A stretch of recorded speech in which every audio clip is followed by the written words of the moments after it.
ரொம்ப பேருக்கு கூட்டத்தில் பேசுகிறதுன்னா பயம். நமக்கு ஒன்றும் தெரியாதுன்னு மற்றவங்க நினச்சிடக்கூடாதுங்கிற எண்ணம் தான் இதுக்கு காரணம். ரொம்ப முக்கியமான ஒரு கூட்டம்னா பயமும் அதிகமாக இருக்கும். முக்கியமானவங்கள்லாம் வருவாங்களே, அவங்களாம் நம்மளை பற்றி மட்டமாக நினச்சிருவாங்களே அப்படிங்கிற பயம் வந்துடும். ஆனால் மேடை பேச்சுங்கிறது அவ்வளவு கடினமான ஒரு காரியம் இல்லைங்கிறாங்க அது சம்பந்தமான நிபுணர்கள். யாரும் பேச்சாளர் ஆகலாம், இது ஒன்றும் பெரிய கிஃப்ட்டு கிடையாது அப்படின்னு அவங்க சொல்கிறாங்க. நீங்கள் ஒரு சிறந்த பேச்சாளர் ஆகணுமா அப்படின்னா அதுக்குன்னு சில ஆலோசனைகளை சொல்லி வச்சுருக்கிறாங்க அனுபவசாலிகள். முதல் ஆலோசனை என்னென்னா, உங்கள் பேச்சு எளிமையாக இருக்கணும். ஏதாவது ஒரு கருத்து அல்லது 2 கருத்து சொன்னால் போதும். 20 அல்லது 30 கருத்துக்களை சொல்லிகிட்டே போகக்கூடாது. 2வது ஆலோசனை, நீங்கள் என்ன பேச போகிறீங்கிறது முதல்ல உங்களுக்கு நல்லா புரியணும். அதுக்கப்புறம் தான் அதை அடுத்தவங்களுக்கு புரிய வைக்க முடியும். எப்படி ஆரம்பிக்க போகிறோம், எந்த கருத்தை முக்கியமாக வலியுறுத்த போகிறோம், எப்படி முடிக்க போகிறோம் அப்படிங்கிறத முதல்லையே நல்லா சிந்தித்து மனசில் வச்சுக்கணும். கடைசியாக என்ன சொல்கிறீங்களோ அதுதான் கேட்குறவங்க மனசில் நிற்கும். 3வது ஆலோசனை என்னென்னா, உங்கள் பேச்சு சுருக்கமாக இருக்கணும். ஒரு 15 நிமிஷம் பேசுகிறது ரொம்ப பொருத்தம். மணிக்கணக்கில் பேசிக்கிட்டு இருக்கிறது நல்லதில்லை. 4வது ஆலோசனை, நீங்கள் பேசுகிறது உண்மையாக இருக்கணும். உங்களுக்கு உண்மையான அனுபவங்கள் இருக்கும், அதை சொல்லலாம். உங்களுடைய உண்மையான அனுபவங்களை மற்றவங்களோட பகிர்ந்துக்கணும், அதுதான் முக்கியம். 5வது ஆலோசனை, ஆரம்பத்தில் கொஞ்ச நேரம் உங்களை பற்றியும் எதிரில் உள்ளவங்களை பற்றியும் சம்மந்தப்படுத்தி ஏதாவது பேசி ஒரு நெருக்கத்தை ஏற்படுத்திக்கணும். ஒவ்வொருத்தரும் இப்போ இவர் பேச போகிறது நம்ம சம்மந்தப்பட்டது அப்படின்னு நினைக்க ஆரம்பிச்சிருவாங்கல்ல, அதுக்கப்புறம் அவங்க கேட்க தயாராகிட்டாங்கன்னு அர்த்தம். எதிரில் உட்காந்துருக்கிற கூட்டத்திலேருந்து 3 பேரை தேர்ந்தெடுங்க. அதாவது வலது பக்கம் ஒருத்தர், நடுவில் ஒருத்தர், இடது பக்கம் ஒருத்தர். அதாவது உங்களை ரொம்ப கனிவாகவும் ஆர்வமாகவும் பார்க்குறவராக பார்த்து தேர்ந்தெடுத்துங்க மனசுக்குள்ளே. நீங்கள் பேசும்பொழுது என்ன பண்ணணும்னா, இவங்களை நேருக்கு நேராக மாறி மாறி பார்த்துக்கிட்டே பேசுனீங்கன்னா நீங்கள் ஏதோ ஒட்டுமொத்த கூட்டத்தையும் பார்த்து பேசுகிறதாக ஒரு உணர்வு அது ஏற்படுத்திவிடும். 6வது ஆலோசனை என்னென்னா, சொற்பொழிவுன்னா நீங்கள் பேசணும், படிக்கக்கூடாது. எழுதி படிக்கிறது நல்லா இருக்காது. குறிப்புகள் வேணும்னா வச்சுக்கலாம். படிக்கிறது பேப்பர்லேருந்து வர்றது மாதிரி இருக்கும், பேசுகிறது இதயத்திலேருந்து வர்றது மாதிரி இருக்கும். அப்புறம் 7வது ஆலோசனை சொல்கிறாங்க. அது என்னென்னா, மேடையில் ஏறி நின்ன உடனே இயல்பாக மூச்சை இழுத்து விட்டுங்க, இயல்பு நிலைக்கு வாங்க, அதுக்கப்புறம் இயல்பாக பேச ஆரம்பிக்கலாம் அப்படிங்கிறாங்க. இவ்வளவும் பேச்சு கலையில் வல்லுநர்களாக இருக்கிறவங்க சொல்லுகிற ஆலோசனைகள். இதையெல்லாம் கடைபிடிச்சா நமக்கும் அதுக்கும் வெகு தூரம்னு நினச்சிக்கிட்டு இருந்த ஒன்று இப்போ கிட்டத்தில் நெருங்கி வந்துடும். நாம் சொல்கிறபடியெல்லாம் அது கேட்கும். ஒரு பேச்சாளர், அவருக்கு சுருக்கமாகவே பேச தெரியாது. மேடையில் ஏற்றி விட்டுவிட்டா போதும், ஆரம்பிச்சிருவார், நிறுத்த மாட்டார், பேசிக்கிட்டே இருப்பார். ஒரு தடவை அவர் ஒரு கூட்டத்தில் ரொம்ப நேரம் பேசிக்கிட்டே இருக்கிறார். எதிரில் பொறுமை இழந்த ஒருத்தர் தன்னுடைய கை கடிகாரத்தை காட்டினார். அதை கவனித்த பேச்சாளர், மன்னிக்கணும், கை கடிகாரம் நான் கொண்டுகிட்டு வர மறந்துட்டேன், அதுதான் நேரம் போனதே தெரியல அப்படின்னு சொல்லியிருக்கிறார். இதுக்கு அவர் சொன்னாராம் கோபமாக, ஏய்யா கடிகாரத்தை தான் பார்க்க முடியல, மறந்துட்டேன், பக்கத்தில் மாட்டிருக்கிற கேலண்டரையாவது பார்க்கக்கூடாதா அப்படின்னாராம். என்ன சார் உங்கள் பையன் என்ன செஞ்சுக்கிட்டு இருக்கிறான் இப்போது அப்படின்னு கேட்டார் ஒருத்தர். அடிக்கடி கண்ணாடி முன்னாடி நின்று அழகு பார்த்துக்கிட்டு இருக்கிறான் சார் அப்படின்னாரு அப்பா. இளம் பருவம் இப்படி தான் இருக்கும், அதையெல்லாம் சாதாரணமாக நினச்சிடாதீங்க அப்படின்னாரு அவர். என்ன சார் சொல்கிறீங்க, கண்ணாடி முன்னாடி நின்றுக்கிட்டு நேரத்தை வீணாக்கிக்கிட்டு இருக்கான், அதை ஒரு பெரிய விஷயமா நான் நினைக்கணுமா அப்படின்னாரு இவர். இளம் பருவத்தில் இளைஞர்களுக்கும் சின்ன பொண்ணுங்களுக்கும் அடிக்கடி கண்ணாடியில் பார்க்கணும்னு தோணும். அது வெறுமனே அழகு பார்க்கறது மட்டும் இல்லை, அவங்க தங்களையே தேடி கண்டுபிடிக்கிற ஒரு முயற்சி அது. இது ஒரு மனோதத்துவ விளைவு. இது வரைக்கும் சின்ன பிள்ளையா இருந்துட்டோம், இனிமேல் நாமளும் மற்றவங்க மாதிரி மனிதர்கள் தான் அப்படிங்கிற உணர்வு அவங்களுக்கு வருது. தங்களோட முகம் எப்படி இருக்குது, அழகு எப்படி இருக்குது, உடம்பு நேரம் எப்படி இருக்குது, முடி எப்படி இருக்குது அப்படிங்கிறதையெல்லாம் கண்டுபிடிக்கிறாங்க. அதுக்கப்புறம் இன்னொரு ஆணோ பொண்ணோ தன்னை கவனிக்கணும் அப்படின்னு நினைக்கிறாங்க. இதெல்லாம் மனோதத்துவ உண்மைகள், இதெல்லாம் இயற்கை. இதை பார்த்துட்டு பெற்றவங்க பிள்ளைங்க கெட்டு போட்டாங்க அப்படின்னு நினைக்கக்கூடாது, அவங்கள திட்டிகிட்டே இருக்கக்கூடாது. இன்றைக்கி பல குடும்பங்களில் இதுதான் நடந்துக்கிட்டு இருக்குது. மனுஷ வாழ்க்கையிலேயே இப்படியும் இல்லாத அப்படியும் இல்லாத ஒரு பருவம் இளம் பருவம்.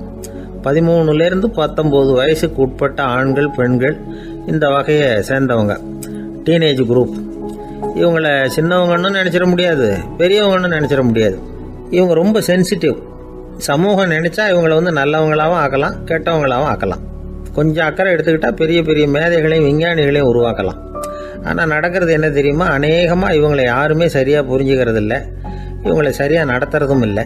இது வரைக்கும் நாம் சொல்கிறத கேட்டுக்கிட்டு இருந்தான், இப்போல்லாம் அவன் இஷ்டத்துக்கு நடக்க ஆரம்பிச்சுட்டான் அப்படின்னு வருத்தப்படுற பெற்றோர்கள் அதிகம். இது வருத்தப்படுற விஷயம் இல்லை, சந்தோஷப்பட வேண்டிய விஷயம். உங்கள் புள்ள சொந்தமாக யோசிக்க ஆரம்பிக்கிறதும் நடந்துக்க ஆரம்பிக்கிறதும் ஒரு தப்பான விஷயமா? அவன் கடைசி வரைக்கும் உங்கள் பேச்சையே கேட்டுக்கிட்டு இருக்கணுங்கிறது என்ன நியாயம்? இன்றைக்கி இளைஞர்களை பெரியவங்க தப்பாக புரிஞ்சுக்கிட்டு தவறாக நடத்துறதுனால தான் அவங்களுக்கு வெறுப்பு, எரிச்சல், மனக்கசப்பு எல்லாம் உண்டாகுது. பெற்றவங்க சரியாக மதிக்கிறது இல்லை அப்படிங்கிற ஒரே காரணத்தினாலேயே வீணாக போகிற பிள்ளைங்க இன்றைக்கி அதிகம். சரி, பெற்றவங்களுக்கு இன்றைக்கி என்ன தான் புத்தி சொல்ல வர்றீங்க அப்படின்னு கேட்குறீங்களா? நாம் எதையும் சொல்ல வரல, ஆனால் அது சம்பந்தமான சில நிபுணர்கள் சொல்லியிருக்கிறத உங்கள் காதில் போட்டு வைக்கலாம். அது என்னென்னா, பிள்ளைங்க கிட்ட அன்பு செலுத்துங்க. குழந்தையா இருந்தப்போ எவ்வளவு பாசமாக இருந்தீங்க, வளர வளர அதை ஏன் குறைச்சிக்கிறீங்க? பெற்றவங்களின் அன்பான வார்த்தைகளுக்கு ஏங்குறவங்க தான் இன்றைய இளைஞர்கள். அவங்க எதை சொன்னாலும் அதை அக்கறையாக காது கொடுத்து கேளுங்க, அலட்சியப்படுத்தாதீங்க. அவங்க விரும்புறது உங்ககிட்ட இருந்து ஒரு மதிப்பு, மரியாதை, அங்கீகாரம், இவ்வளவுதான். அவங்க அவங்களாவே முடிவுகள் எடுக்கட்டும், அதுக்கு நீங்கள் உதவியாக இருங்க, அது போதும். மற்றவங்க முன்னாடி, முக்கியமாக அவங்க நண்பர்கள் முன்னாடி அவங்கள பற்றி மட்டமாக பேசாதீங்க. அவங்கக்கிட்ட பொய் சொல்லக்கூடாது. நீங்கள் சொன்னது பொய்ன்னு தெரிஞ்சு போச்சுன்னா உங்கள் பேரில் அவங்களுக்கு இருக்கிற மதிப்பு போயிடும், நம்பிக்கை போயிடும். அவங்களுக்கு முன்னாடி நீங்கள் சண்டை போடக்கூடாது. உங்கள் பிள்ளைய எப்பவும் இன்னொரு பிள்ளையோட ஒப்பிட்டு பேசுகிற வேலையே வேணாம். கூட பிறந்த மற்றவங்களோட கூட ஒப்பிடக்கூடாது. இப்படி செஞ்சால் அவன் உங்ககிட்டையும் பிரியமாக இருக்க மாட்டான், அவங்ககிட்டையும் பிரியமாக இருக்க மாட்டான். புள்ள எங்கே போகிறான், என்ன பண்ணுறான் அப்படின்னுலாம் துப்பறிஞ்சிக்கிட்டு இருக்கக்கூடாது. இளைஞர்கள் தனிமையை விரும்புகிறவங்க. அவங்கள பெட்டியில் வச்சு மூடி பாதுகாக்கணும்னு நினைக்கக்கூடாது. அவங்கள எப்படி பாதுகாக்கிறது அப்படிங்கிறது அவங்களுக்கே தெரியும். உங்கள் புள்ள எப்படி நடந்துக்கணும்னு நீங்கள் எதிர்பார்க்குறீங்களோ அது மாதிரி நீங்கள் நடந்து காட்டுங்க, அது போதும். ஒரு வீட்டில் அப்பாவும் அம்மாவும் பேசிகிட்டு இருக்கிறாங்க. என்னங்க, நம்ம பொண்ணு பெரியவளாயிட்டா, அடிக்கடி கண்ணாடி முன்னாடி போய் நின்றுக்கிட்டு இருக்கிறா, சீக்கிரமாக ஒரு பையனை பார்த்து கல்யாணத்தை முடிக்காமல் இப்படி மசன்னு கல் மாதிரி உட்காந்துருக்குறீங்களே அப்படின்னு சத்தம் போட்டாங்க அந்த அம்மா. அவசரப்படாத, பார்க்கறதுக்கு கண்ணுக்கு அழகா, லட்சணமா, புத்திசாலியாக ஒரு பையன் கிடைக்க வேணாமா, அதுதான் பார்த்துக்கிட்டு இருக்கிறேன் அப்படின்னார் அப்பா. இதுக்கு அந்த அம்மா சொல்கிறாங்க, எங்கள் அப்பா இப்படியெல்லாம் நினச்சிக்கிட்டு இருந்திருந்தா எனக்கு கல்யாணமே ஆயிருக்காது தெரியுமா அப்படின்னாங்களாம். எனக்கு ஒரு நண்பர், அவர் ஒரு வழக்கறிஞர். ஒரு நாள் அவர்கிட்ட பேசிக்கிட்டு இருந்தேன். அப்போ கேட்டேன், ஏன் சார் நீங்கள்லாம் கோர்ட்டில் வாதாடுறப்போ கருப்பு நிற அங்கி அணியிறீங்களே, அதுக்கு என்ன காரணம்? சட்டத்துக்கும் கருப்பு கலருக்கும் என்ன சம்பந்தம் அப்படின்னு கேட்டேன். அது ஒரு சுவாரஸ்யமான கதைன்னார் அவர். சொல்லுங்களேன் அப்படின்னு அவர் சொன்னார். கிபி 1694 வருஷத்தில் இங்கிலாந்து அரசி 2வது மேரிங்கிறவர் இறந்து போனார். அந்த ராணியோட கணவர் 3ஆம் வில்லியம், அவரு ஒரு உத்தரவு போட்டாராம். அரசியோட மறைவுக்கு அனுதாபம் தெரிவிக்கிற வகையில் வழக்குரைஞர்கள் எல்லாரும் கருப்பு நிற அங்கி அணியணும் அப்படின்னு. அன்னைக்கு ஆரம்பித்த அந்த பழக்கம் அதுக்கப்புறம் மாறவே இல்லையாம், இன்னைக்கும் தொடருது. வழக்குரைஞர்கள்லாம் முதல்ல கருப்பு அங்கி மட்டும்தான் அணிஞ்சாங்களாம். அதில் ஒரு சின்ன சங்கடம், ஏற்கனவே உடம்பு கருப்பாக இருக்கிறவங்க அதுக்கு மேலே கருப்பு ட்ரெஸ் வேற போட்டுக்கிட்டா முகம் பளிச்சுன்னு தெரியாது இல்லையா? அதனால் முகம் பளிச்சுன்னு தெரியறதுக்காக அவங்கெல்லாம் வெள்ளை நிற பட்டியை அணிய ஆரம்பித்தாங்களாம். இப்படி தான் இங்கிலாந்தில் அந்த பழக்கம் ஆரம்பமாயிருக்குது. அந்த சமயத்தில் இந்தியாவை ஆண்டது பிரிட்டிஷ்காரங்க தானே, அதனால் இங்கேயும் அந்த பழக்கம் அப்படி நடைமுறைக்கு வந்துட்டுது. அதே மாதிரி சர்ச்சிலின் மூதாதையரான மார்ல்பரோ பிரபுவின் ஞாபகார்த்தமாக நீதிபதிகள் இந்த வெள்ளை குள்ளாய் அணிகிற முறை பழக்கத்துக்கு வந்துதான். இதுதான் என்னுடைய நண்பர் சொன்ன தகவல். இங்கிலாந்தில் நீதிமன்றம்ங்கிறது ரொம்ப மதிப்புள்ளது. அந்த அளவுக்கு சட்டத்துக்கு அங்கே மரியாதை. அங்கே நடந்த ஒரு சுவாரஸ்யமான நிகழ்ச்சியை ஒரு சகோதரி எழுதி அனுப்பியிருந்தாங்க. அவங்க அப்பா நீதித்துறையை சேர்ந்தவரா, அவர் சொன்னதான் இது. அவங்க எழுதி அனுப்பியிருந்த விஷயம் என்னென்னா, அங்கே ஒரு கேஸில் ஒரு முக்கியமான தீர்ப்பு வழங்க வேண்டியிருக்குது. ஜட்ஜு, பாரட்லா படித்த பெரிய பெரிய வக்கீல்கள், ஜூரி எல்லாருமா கூடி அந்த கேஸை பற்றி விவாதிக்கணும். சுமாராக 40 பேர். இதுக்காக கோர்ட்டு ஹாலில் விசேஷ சேம்பரில் நுழையிறதுக்கு முன்னாடி அவங்கெல்லாம் தங்களுடைய கோட்டு, தொப்பி எல்லாத்தையும் கழட்டி அங்கே நின்றுக்கிட்டு இருந்த ஒரு அட்டெண்டர்கிட்ட கொடுத்துட்டு உள்ளே போனாங்க. அந்த ஆள் படிக்காதவர்.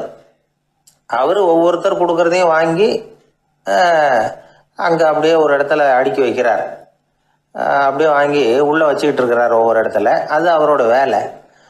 உள்ளே போன ஜட்ஜி, வக்கீல், ஜூரி எல்லாரும் ரொம்ப நேரமாக அந்த கேஸை பற்றி விவாதிக்கிறாங்க. ஒரு நாள் பூரா ஆயிட்டுது. அவ்வளவு தீவிரமாக அக்கு வேறு ஆணி வேறையா பிச்சு உதறி இருக்கிறாங்க. ஒரு வழியாக 13 மணி நேரம் கழித்து வெளியில் வந்திருக்கிறாங்க. ஒவ்வொருத்தராக வர வர அந்த அட்டெண்டரும் அவங்கவுங்க கோட்டு தொப்பியை அவங்கக்கிட்ட எடுத்து ரொம்ப மரியாதையாக திருப்பி கொடுத்துக்கிட்டு இருக்கிறார். கடைசியாக ஜட்ஜ்மெண்ட்லாம் எழுதி முடிச்சுட்டு ரொம்ப திருப்தியோடவும் களைப்போடவும் வெளியில் வந்துகிட்டு இருக்கிறாராம். இந்த ஆள் அவருடைய மேல் கோட்டையும் தொப்பியையும் எடுத்து அவர்கிட்ட ரொம்ப மரியாதையோடு நீட்டினாராம். ஜட்ஜுக்கு ரொம்ப ஆச்சரியம். இந்த ஆள் எப்படி இவ்வளவு பேரோட கோட்டு தொப்பி எல்லாத்தையும் ஞாபகம் பேசகாமல் திருப்பி கொடுக்குறார் அப்படிங்கிறது அவருக்கு ஆச்சரியம். அதனால் அவர் அந்த ஆளை பார்த்து கேட்டாராம், ஏப்பா இந்த கோட்டை கொடுக்குறியே, இது என்னோடது தானா, என்னோடது தான்னு உனக்கு எப்படி தெரியும் அப்படின்னாராம். இதுக்கு அந்த பியூனு ரொம்ப பதவிசா பதில் சொன்னாராம், ஐயா இந்த கோட்டு ஹேட்டை உங்ககிட்ட வாங்கி மாட்டினேன், இப்போ திரும்ப உங்ககிட்ட தரணும், தந்துட்டேன், இதுதான் என்னோட வேலை, மற்றபடி இது உங்களோடதா இல்லையா அப்படிங்கிறதெல்லாம் எனக்கு தெரியாதுங்க அப்படின்னாராம். ஒரு சீடன் அந்த காலத்துல அஹிம்சைக்கு மரியாதை அதிகமா இருந்தது. இந்த காலத்துல இம்சைக்கு அதிக மரியாதை. ஒரு பெரியவர் இருந்தார். உண்மையை பத்தியும் சத்தியத்தை பத்தியும் நிறைய உபதேசம்லாம் பண்ணார். அது பிரகாரமே நடந்தார்.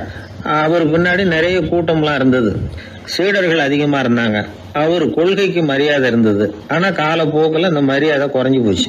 அவர் பின்னாடி போன கும்பலும் குறைஞ்சி போச்சு. இது ஏன்? இப்படி ஒரு கேள்வி கேட்டார் ஒருத்தர். அதுக்கு பதில் சொல்ல வந்தார் ஒருத்தர்.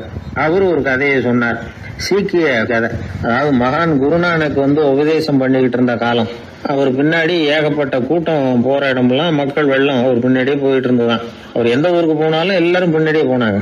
இந்த கூட்டத்தையும் அவங்க கிட்ட இருக்கிற ஆர்வத்தை போனார் ஒருத்தர். அவரு குருநானக்கோட நண்பர். அவர் நேரா போய் குருநானக்க பார்த்தார். ஆகா, உங்களுக்கு தான் எத்தனை 1000 சீடர்கள் அப்படின்னார். குருநானக் இதை கேட்டுட்டு லேசா சிரிச்சார். அவ்வளவுதான், பதில் எதுவும் சொல்லல. கொஞ்ச நாள் கழிச்சு குருநானக் ஒரு ஊரை விட்டுட்டு இன்னொரு ஊருக்கு புறப்பட்டார். ஆயிரக்கணக்கான ஜனங்கள் பின்னாடி போனாங்க.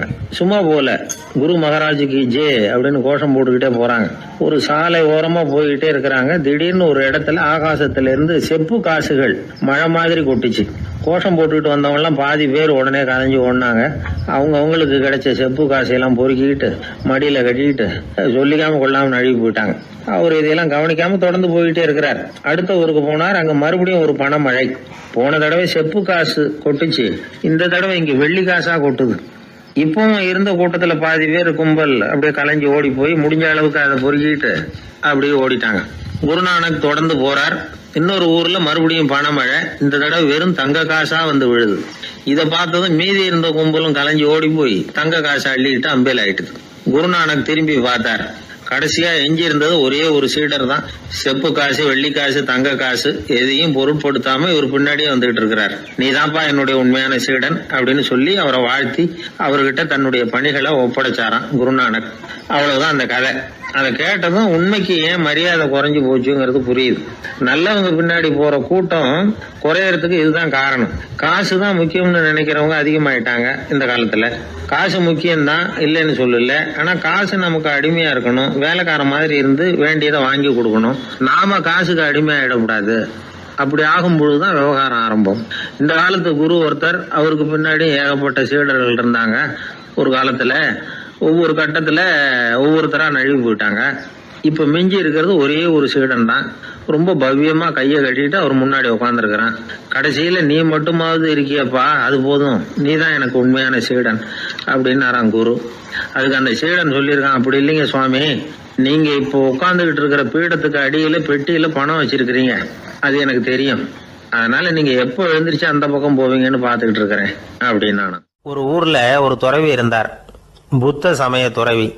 அந்த ஊர் மன்னன் அவரை பத்தி கேள்விப்பட்டிருக்கான். ஒரு நாள் புறப்பட்டு போனான்.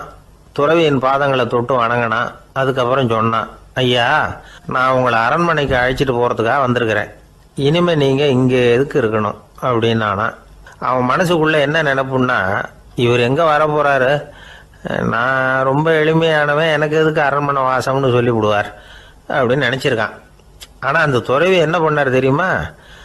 அப்படியா, சரி போகலாம் வா, போய் உன் ரதத்தை கொண்டுட்டு வா, அரண்மனைக்கு போகும்பொழுது அதுக்கு தகுந்த மாதிரி ஆடம்பரமாக போகணும் அப்படின்னு விட்டாரான்.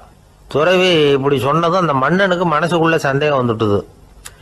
இவர் உண்மையிலேயே துறவி தானா, ஏமாத்து பேர் வழி மாதிரி தெரியுதே அப்படின்னு நினச்சிருக்கான். இருந்தாலும் இனிமேல் என்ன பண்ணுறது, சொல்லியாச்சு. ரதத்தை கொண்டுகிட்டு வந்தான். துறவி ஏறி உக்காந்தார். பக்கத்தில் ராஜா. அவர் ரொம்ப உற்சாகமாக வரார். இவன் ரொம்ப சோர்ந்து போய் வரான். துறவி மரத்தடியிலேயே வாழ்ந்து பழக்கப்பட்டவர், அரண்மனையில் எளிமையாக ஒரு இடத்துல உட்காந்துக்குவார் அப்படின்னு நினச்சான். ஆனால் அப்படி இல்லை. அரண்மனைக்கு வந்த உடனே அந்த துறவி அதை கொண்டுட்டு வா இதை கொண்டுட்டு வான்னு சொல்லி உத்தரவு போட ஆரம்பிச்சுட்டார். அரண்மனையில் இருந்தால் அரசனை மாதிரி இருக்கணும் அப்படிங்கிறார்.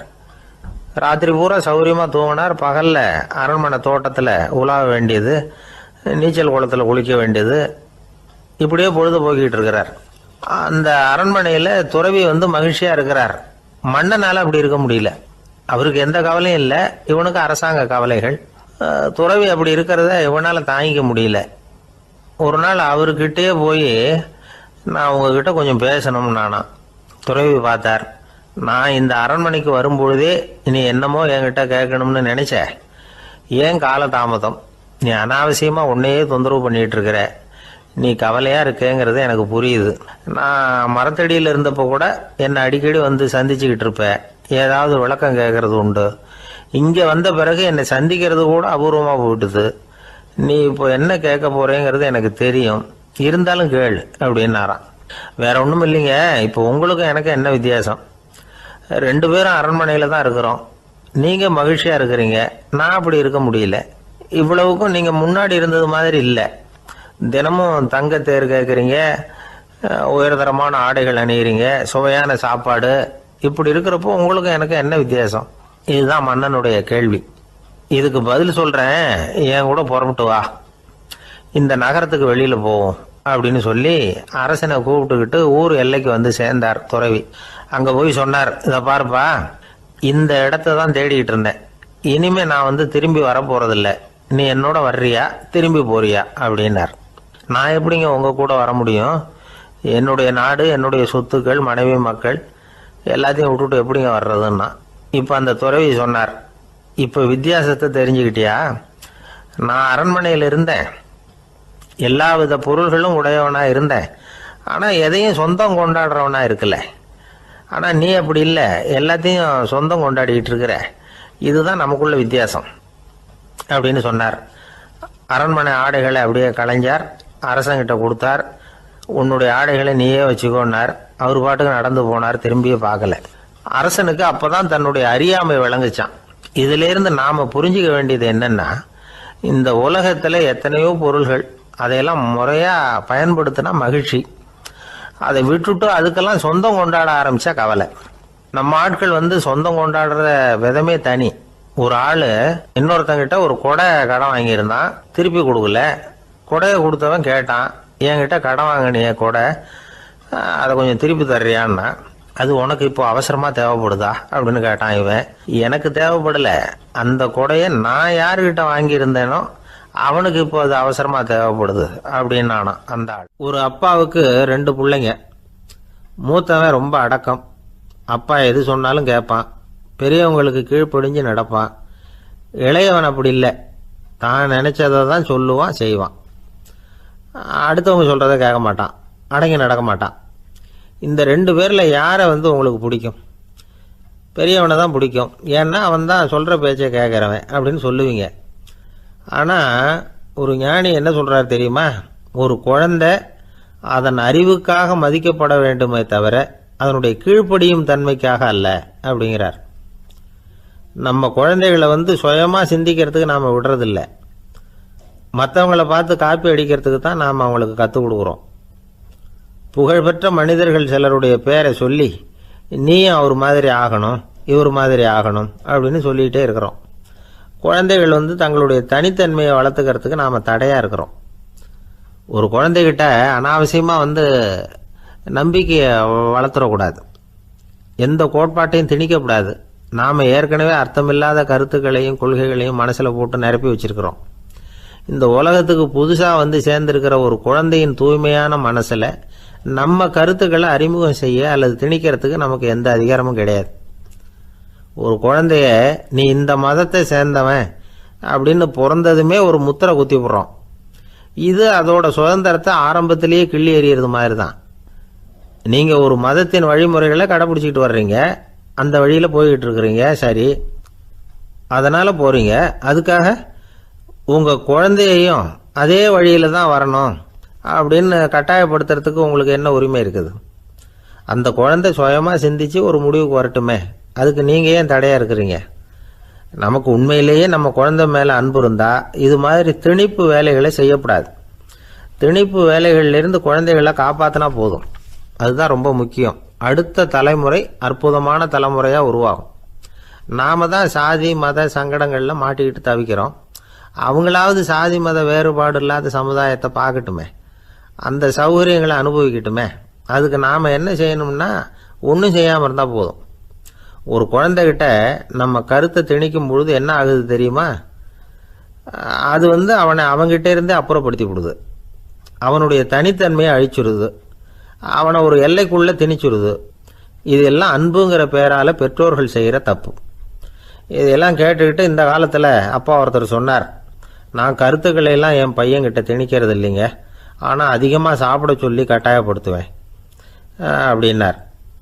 உங்கள் வீட்டு சமையல் அவ்வளோ நல்லா இருக்குமான்னு கேட்டாங்க. நல்லா இருந்தால் நான் ஏன் அவனை சாப்பிட சொல்லி கட்டாயப்படுத்த போகிறேன் அப்படின்னார். கிபி 1078 மார்ச் மாதம் 19 திங்கட்கிழமை அதிகாலை நேரம் ஒரு குழந்தை பிறந்தது. எங்க தெரியுமா?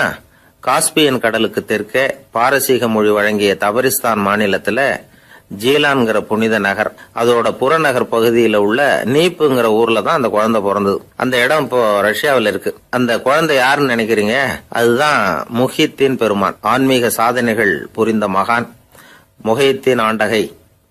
தன்னுடைய 18வது வயசுல உயர்கல்விக்காக ஜீலான் நகரத்தை விட்டு பகுதாத் நகரத்துக்கு புறப்பட்டு போறார். இளம் பிராயம் தானே, அதனால துணைக்கு ஒரு வர்த்தக கூட்டத்தோட சேர்ந்து போயிட்டு இருக்கிறார். ரொம்ப தூரம் போகணும். ஒவ்வொரு இடமா தங்கி தங்கி போயிட்டு இருக்கிறாங்க. ஒரு இடத்துல ஒரு கொள்ளை கூட்டம் பயங்கரமான ஆயுதங்களோட அவங்கள வழிமறிச்சுட்டுது. அந்த வர்த்தக கூட்டம் வச்சிருந்த பொருள்களை எல்லாம் அவங்க பறிச்சு விடுறாங்க. இவங்களும் பயந்துகிட்டு இருந்தது எல்லாத்தையும் அவங்க கிட்ட கொடுத்துட்றாங்க. முஹித்தீன் ஆண்டகை மட்டும் இதையெல்லாம் பார்த்துக்கிட்டு தனியா ஒதுங்கி நிற்கிறார். ஒரு 18 வயசு பையன் மட்டும் இப்படி தனியா அநாத சிறுவன் மாதிரி நின்றுட்டு இருக்கிறத அந்த கொள்ளை கூட்டத்தில் இருந்த ஒருத்தன் பாக்குறான். கிட்ட நெருங்கி வர்றான். அலட்சியமாகவும் கிண்டலாகவும் உங்ககிட்ட ஏதாவது இருக்குதா அப்படின்னு கேட்கறான். இவங்கிட்ட என்ன இருக்க போகுது அப்படிங்கிற நம்பிக்கையில அவன் அப்படி கேட்கறான். உடனே இவரு ஓ இருக்குதே, என்கிட்ட 40 தீனார் இருக்கு அப்படிங்கிறார். இப்படி சொல்லியும் அந்த கொள்ளைக்காரனுக்கு நம்பிக்கை வரல. என்னிடம் விளையாடாத, பொய் சொல்லாத, உண்மையை சொல்லு அப்படிங்கிறான் அவன். உண்மையை தான் சொல்றேன், என்கிட்ட 40 தீனார் இருக்கு அப்படிங்கிறார் இவர். எங்க வச்சிருக்கிற அப்படின்னு கேக்குறான். சட்டையின் விழாப்புறத்தில் உள்ள பகுதியில அதை வச்சு தச்சிருக்கிறாங்க அப்படின்னு உண்மையை சொல்றார். உடனே கொள்ளை கூட்ட தலைவன் அதை கத்தியால கீறிப்பார் அப்படின்னு உத்தரவு போடுறான். அந்த சட்டையை கிழிக்கிறாங்க. உள்ள இருந்து 40 பொற்காசுகளும் பொல பொலன்னு கீழே கொட்டுச்சு. அதை பார்த்த உடனே அந்த கொள்ளை கூட்ட தலைவன் மலைச்சு போய் நின்னுட்டான். காசை பார்த்துட்டு அவன் மலைச்சு போகல, பொய் பேசாத அந்த பையனோட நேர்மையை பார்த்துட்டு அவன் அப்படி நின்னான். மெதுவா அந்த பையன் கிட்ட வந்தான். ஏன்பா நீ என்ன பணக்கார குடும்பமா அப்படின்னு கேட்டான். அப்படிலாம் இல்ல, எனக்கு அப்பா இல்ல, அம்மா மட்டும்தான் உண்டு. எங்க அப்பா எனக்குன்னு விட்டு போன சொத்தே இந்த 40 தீனார் தான் அப்படின்னாரு இவர். அப்படி இருந்துமா உண்மை பேசணும்னு ஆசைப்பட்டேன், என்கிட்ட ஒண்ணும் இல்லைன்னு ஒரு வார்த்தை சொன்ன உன்னை விட்டுருப்போமே அப்படின்னா அவன். அப்படி இல்லைங்க, நான் இறைவன் திருநாமத்தை அறியக்கூடிய கல்வி ஞானத்துக்காக இப்ப போயிட்டு இருக்கிறேன். இறைவன் திருநாமத்தை உச்சரிக்க வேண்டிய நாவால பொய் பேசக்கூடாதுன்னு எங்க அம்மா சொல்லியிருக்கிறாங்க. அதனால நான் எப்பவுமே பொய் சொல்ல மாட்டேன் அப்படின்னு என்னுடைய தாய்க்கு வாக்கு கொடுத்திருக்கிறேன் அப்படின்னார் அவர். முஹித்தீன் பெருமான் வார்த்தைகளை கேட்ட அந்த கொள்ளையர்கள் மனம் திருந்தி நல்லவங்களா ஆயிடுறாங்க. அந்த கொள்ளையர் தலைவன் பிற்காலத்துல ஒரு பெரிய மகான் ஆயிடுறார்.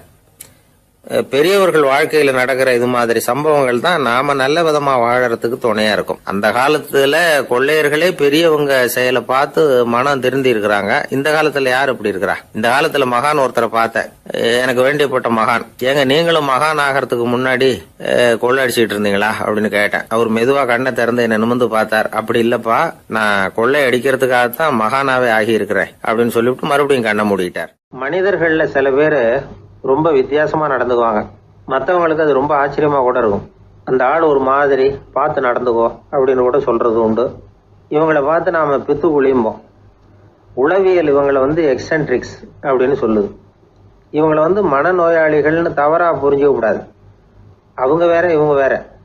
எக்ஸென்ட்ரிக்ஸ் பத்தின சில விவரங்கள் ஒரு புத்தகத்துல இருக்கு. அதாவது ஸ்காட்லாந்துல ஒரு உளவியல் மருத்துவர் அதை எழுதியிருக்கிறார். அவர் பேரு டாக்டர் டேவிட் வீக்ஸ். அவருக்கு ஒரு உதவியாளர் இருந்தாராம்.